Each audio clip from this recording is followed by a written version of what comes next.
नमस्कार, देश की बात कार्यक्रम में आप सभी का स्वागत है। मैं मनीष कुमार। क्या यूपी में पंचायत चुनाव करवाना शिक्षकों की जान से ज्यादा महत्वपूर्ण था? क्या 1600 शिक्षकों की जान जो गई है उसका जिम्मेदार कौन है, सरकार, सिस्टम या खुद शिक्षक? क्या पंचायत चुनाव को टाला नहीं जा सकता था? क्या पंचायत चुनाव को दूसरी लहर में चुनाव करवाना सही था? इस सब पे बात करते हैं। सबसे पहले जान लेते हैं कि हुआ क्या था उत्तर प्रदेश में। दोस्तों, पिछले महीने उत्तर प्रदेश में 15 अप्रैल से लेकर 29 अप्रैल तक उत्तर प्रदेश में जितने 75 जिले हैं, पूरे 75 जिले में पंचायत चुनाव करवाए गए, जिसकी पूरे उत्तर प्रदेश की जनसंख्या 23 करोड़ 23 करोड़ पूरी जनसंख्या है। वहां पे चुनाव करवाए गए और हजारों शिक्षक और शिक्षा मित्रों और सहयोगी कर्मचारियों को वहां पे लगाया गया चुनाव में। शुरुआती दौर में ही बहुत सारे कोरोना के लक्षण आने लगे थे। पंचायत चुनाव में लाखों लोगों ने वहां पे भागीदारी लिया। इसके बावजूद वहां पे जितने शिक्षक थे, कर्मचारी थे और शिक्षा मित्र थे, सभी में कोरोना के लक्षण पाए जा रहे थे। इसके बावजूद भी चुनाव आयोग और सरकार ने इस पे संज्ञान नहीं लिया। जब कुछ मीडिया रिपोर्ट छपने के बाद सरकार एक्शन में आई और फिर संज्ञान लिया और जांच के आदेश दिए, कोरोना जांच के आदेश दिए। जब कोरोना जांच हुए तब तक बहुत सारे शिक्षकों की जान चली गई थी।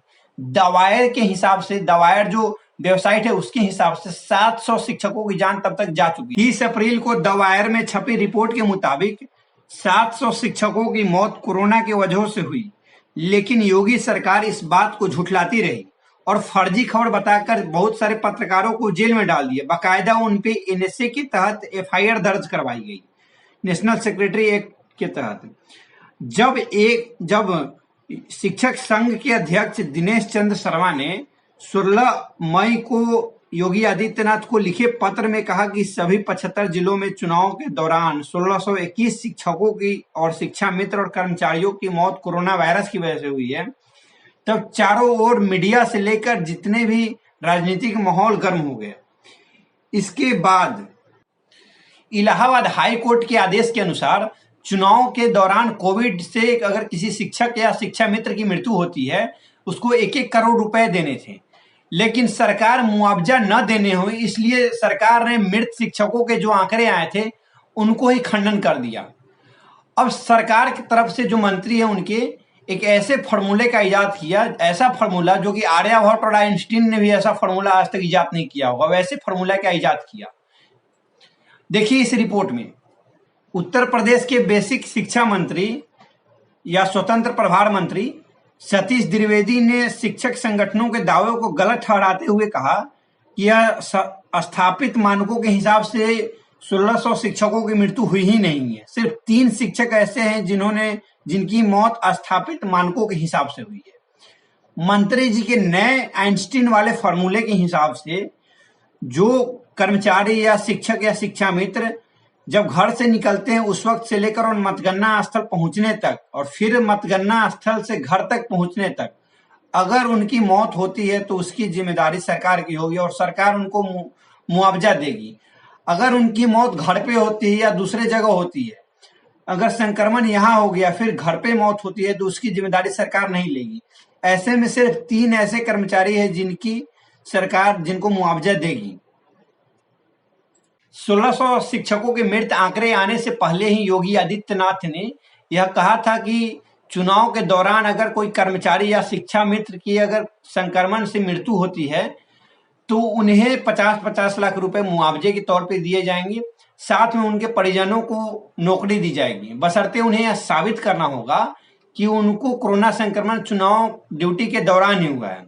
आपको बता दें जिस देश में यह नहीं साबित हो पाया कि प्लाज्मा थेरेपी से कोरोना ठीक होता है कि नहीं, N95 कोरोना से बचाता है कि नहीं और रेमडेसिविर से जान बचेगी कि नहीं, तो फिर यह कैसे साबित हो पाएगा कि संक्रमण ड्यूटी के दौरान हुआ है और ड्यूटी के बाद हुआ है। अमर उजाला के रिपोर्ट के अनुसार 8 मई को यूपी सरकार ने इलाहाबाद हाई कोर्ट में यह माना था कि 135 शिक्षकों चुनाव ड्यूटी के दौरान संक्रमित होने से उनकी जान गई है और सभी को बाकायदा 30-30 लाख रुपए दिए जाएंगे। सरकार ने ऐसा बयान दिया था इलाहाबाद हाई कोर्ट में, लेकिन जब 1600 शिक्षकों की मौत की बात सामने आई तो सरकार ने यू टर्न ले लिया। खैर ये विधायक होते तो इनको 1-1 करोड़ रुपए के साथ मंत्री पद भी मिल जाता। अगर यूपी सरकार की दावों की बात करें तो सरकार ने कहा था कि रेमडेसिविर फ्री में मिलेगा, ऑक्सीजन की कमी है ही नहीं पूरे उत्तर प्रदेश में, और कोरोना से मृत अंतिम संस्कार जो होंगे उनमें 5,000 रुपए मिलेंगे।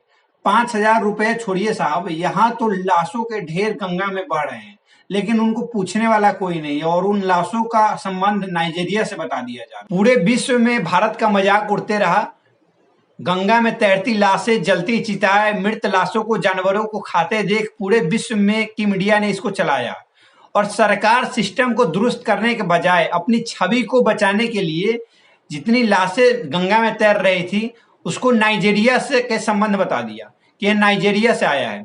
अब मान लीजिए कि गंगा भारत में बहती है, मुझे नहीं पता कि गंगा नाइजीरिया में कब से बहने लगी। आपको अगर मालूम हो गंगा नाइजीरिया में बहती है तो हमें जरूर बताइएगा। तब तक के लिए धन्यवाद, फिर मिलते हैं अगले वीडियो में। घर पर रहिए, सुरक्षित रहिए और अपने और अपनों का ख्याल रखिए। धन्यवाद, थैंक यू सो मच।